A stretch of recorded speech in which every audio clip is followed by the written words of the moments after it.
कैसे हैं आप, और ये बताइए कि क्या खाते हैं सुबह सुबह जीतू पटवारी, क्योंकि आप तो फिटनेस के बहुत ज़्यादा कॉन्शियस नेता हैं। मैं पहले तो आपका स्वागत करता हूं और नेचुरल स्वाभाविक है कि खाने पीने के पार्ट पे सुबह सुबह जब हम पॉलिटिकल लोग राजनीतिक कार्यकर्ता निकलते हैं तो खाना थोड़ा ऐसा होना चाहिए कि दिन भर आपकी सहायता करे। तो उस नाते मेरी आदत में है कि ये मूंगफली के दाने हैं, ये रोज़ एक मुट्ठी में खाता हूँ। ये भिगोए हुए होते हैं और उसके साथ थोड़ा अनार, दो एक गाजर मेरे रोज़ रूटीन का एक हिस्सा है। और अंडे, चूँकि प्रोटीन कंटेंट भी बना रहेगा तो इसलिए अंडे का रोज़ सेवन करता हूँ मैं। 2-3-4 अंडे का वाइट वाला हिस्सा खाता हूँ। और जूस? हाँ, ये जूस है, असल में ये जूस है चुकंदर का। हेल्दी होता है, आपकी ब्लड से संबंधित बातें ये वो, बाकी तो आप मेरे से बेहतर, आपके दर्शक भी ज़्यादा जानते हैं। तो ये सुबह का होता है। ऐसा क्यों हो रहा है कि महागठबंधन की या फिर हमारे पूरे जो सब चल रहे हैं साथ में, इंडिया गठबंधन खास तौर से, उनकी क्या साइकिल अभी पटरी पर है कि उतर गई है? पहिए अलग अलग हो जाते हैं क्या, कि ब्रेक लग जाता है बीच बीच में? नहीं, राजनीतिक क्षेत्र में जिस दौर से हम लोग गुजर रहे हैं, ये भारतीय राजनीति में मतलब के हितकर नहीं है। और इसको भी हम मानते हैं कि बिल्कुल सही है कि इंडिया गठबंधन जो अलायंस मिला है वो देश के किस नैरेटिव के लिए मिला है। वो देश के संविधान पर एक तरह से आज प्रश्न लग रहे हैं, व्यवस्थाओं पे लग रहे हैं, स्वायत्त संस्थाओं पे लग रहे हैं। तो ऐसे में अलग अलग पार्टियां एक साथ हुई मोदी जी के अगेंस्ट, मोदी जी की विचारधारा के, उनके काम करने की शैली के अगेंस्ट और देश की एकता और अखंडता के लिए। तो मैं समझता हूँ 99% इंडिया गठबंधन इस्टेब्लिश है, उसकी साइकिल चल रही है और हाथ के पंजे से हैंडल, उसका जो स्टेयरिंग है वो भी संभला हुआ है। ऐसा क्यों होता है कि जितने भी नेता कभी कांग्रेस जो छोड़कर जा रहे हैं वो कहते हैं कि सनातन विरोधी स्टैंड के लिए हमने कांग्रेस छोड़ी है? नहीं, मैं मानता हूँ कि जो व्यक्ति, जो पॉलिटिकल कार्यकर्ता अगर विचारधारा से अपने आप को अलग करता है तो वो क्या कहेगा कि तुम्हें तो अब मेरा ये स्वार्थ है, इसके लिए जा रहा हूँ। ये तो नहीं बोला, कुछ तो बहाने बनाने चाहिए, उसको बनाना भी है।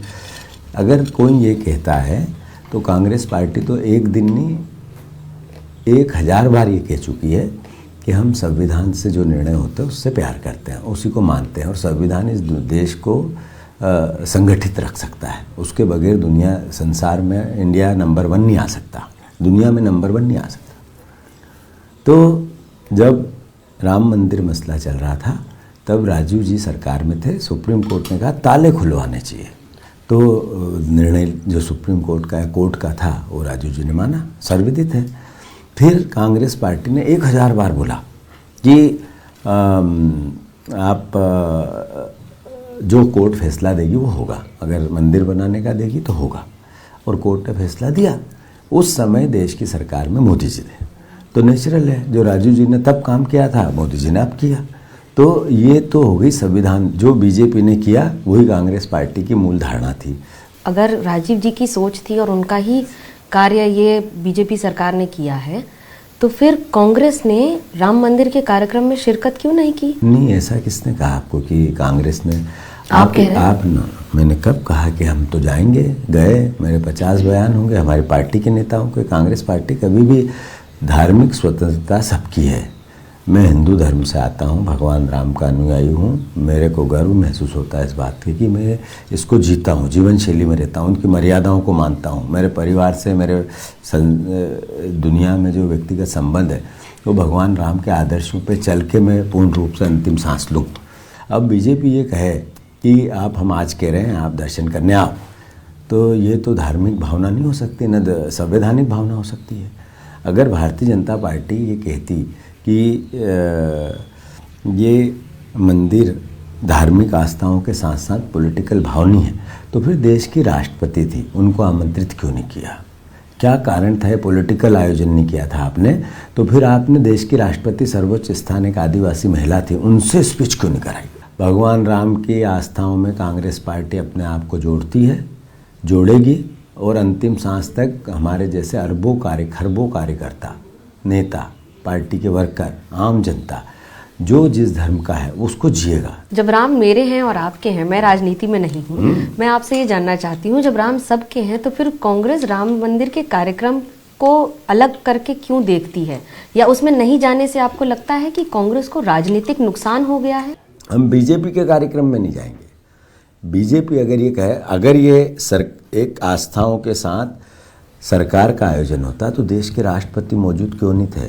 शंकराचार्य हिंदू धर्म के सबसे बड़े प्रेरणाता, उनको भी जाना था ना, उनको क्यों नहीं बुलाया गया? ये विषय मैं उस पर नहीं जाना। जिसको बुलाया उसके लिए भी साधुवाद, जिसको नहीं बुलाया उसके लिए भी धन्यवाद। ये विषय नहीं हो सकता है।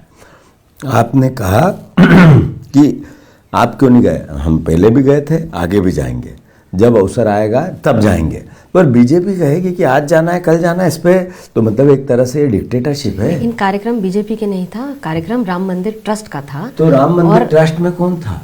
मेरा काम आपसे सवाल करना, क्योंकि राम मंदिर ट्रस्ट में चंपत राय जी और बाकी सब हैं। कौन है चंपत राय जी?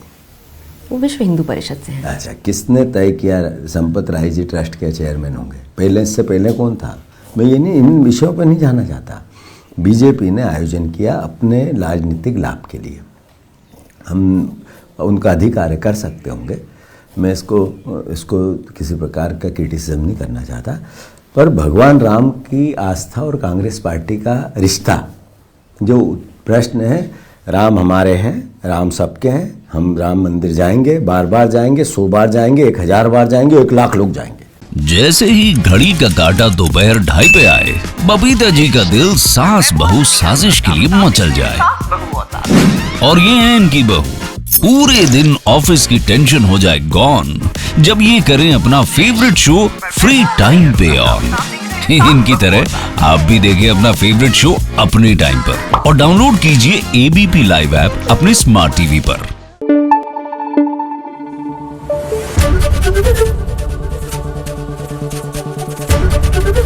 एबीपी न्यूज आपको रखे आगे।